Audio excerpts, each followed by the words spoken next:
guys, welcome back. It's me, Larnie again, and you are still watching on my channel. Oh, di ba? So guys, for today's video, gagawa po tayo ng reaction video. And guess kung ano yung i-review natin today? Parang meron na akong idea. Sure.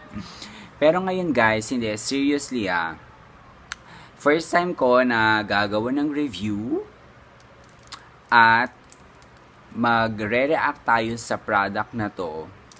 At kung ano yung product na yon, yun yung ginagamit ko sa aking face, o di ba? Ang kapal ko no na gumawa ng reaction video and yet beauty product pa yun. Asaan yung beauty? Asaan yung result? But seriously speaking guys, ito, hindi ko naman to gagawan ng reaction video kung walang effect nito sa akin. Kasi actually marami na akong ginamit or nagamit before na mga soap, na mga, yung mga, alam mo yon, yung pampahid-pahid, ganon, tapos yung mga clarifying lotion, ganon.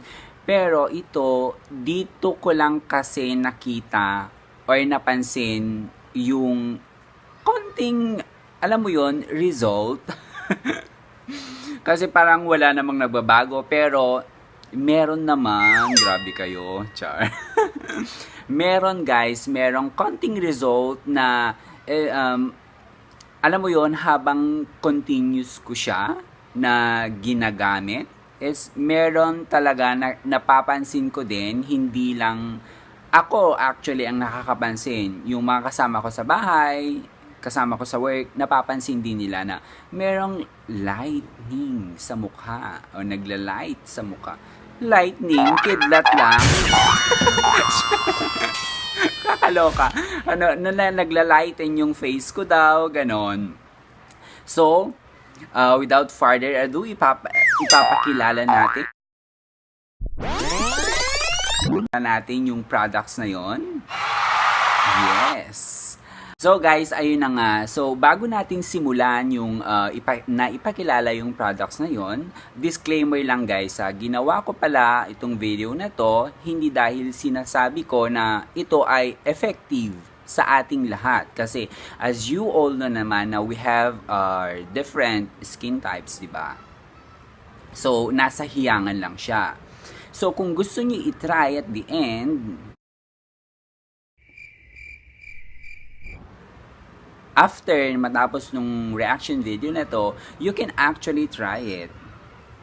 Basta, alam nyo lang yung, alam mo yon, wag masyadong, alam mo naman yung amount na ilalagay mo, di ba? So ngayon, ito na tayo. So, ipapakilala na natin ang ating ginagamit. O, di ba? May suspense. Okay, charan! It's a dream beauty. O, diba? Ang sabi dito, dream beauty, now a reality. Is it really true? Let's find out. Okay guys, so ito pala, paano ko to nakilala? Inintroduce to actually ng isa sa mga colleague ko before when I was working in, you know, some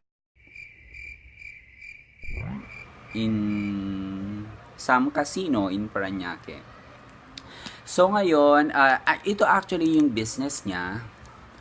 So, ang sabi dito is, ito actually is papaya soap.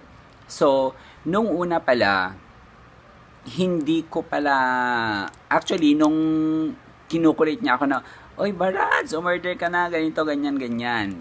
Okay, sige, umorder naman ako, pero hinayaan ko muna siya guys ng mga parang more than 1 week na dyan lang. Parang umorder lang ako just to show support sa kanya.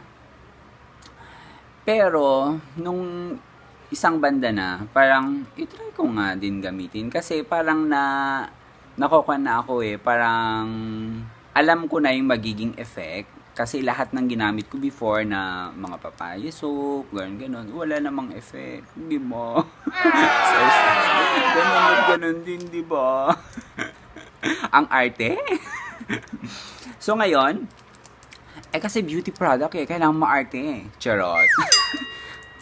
Pero asan ang beauty? Wala naman. Okay. So, ayun. Bale, ito pala is, ginagawa ko is hati lang siya. Hinahati ko lang itong soap. So, soap muna. Actually, bicep to. Merong soap. Tapos, meron din dito yung sunscreen. Ayan. Focus natin. Yan. Yan. Sunscreen para pang-protect sa, let's say, after mo or pag umaga na nag-apply ka, ito yung i-apply mo after. Tapos, meron din tayong, where is it?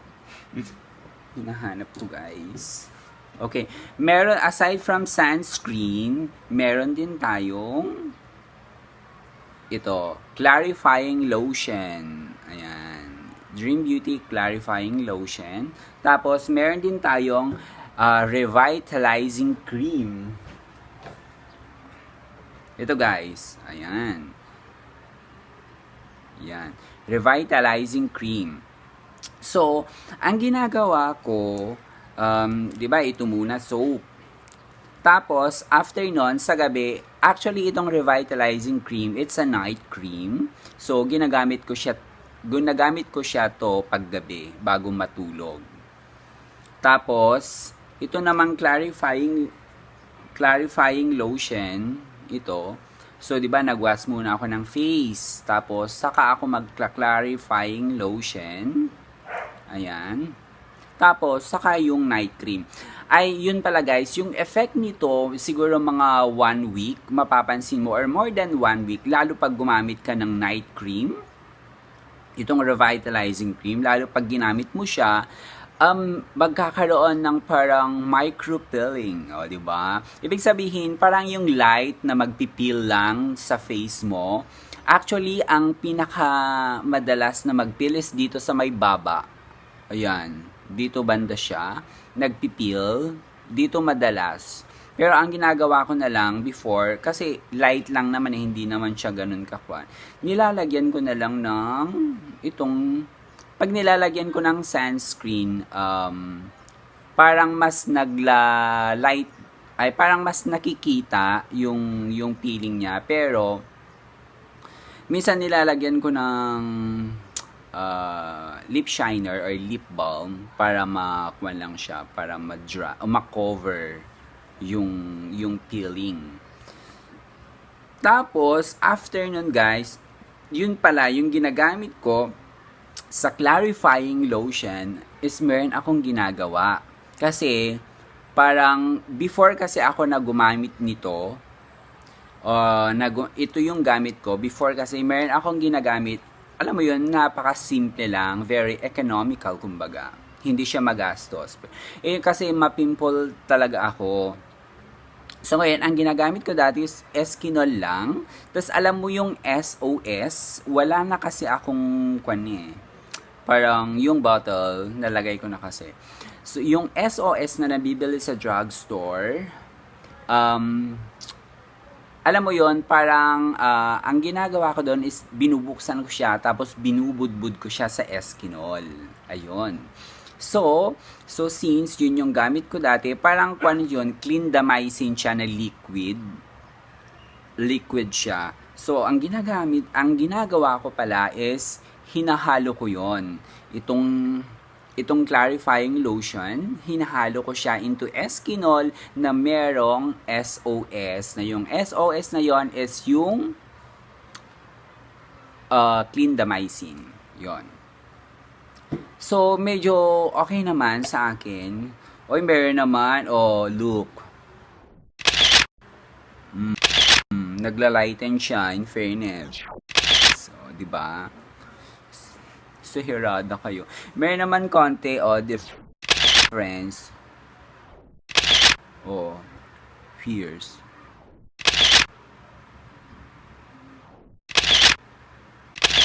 Oh, charon.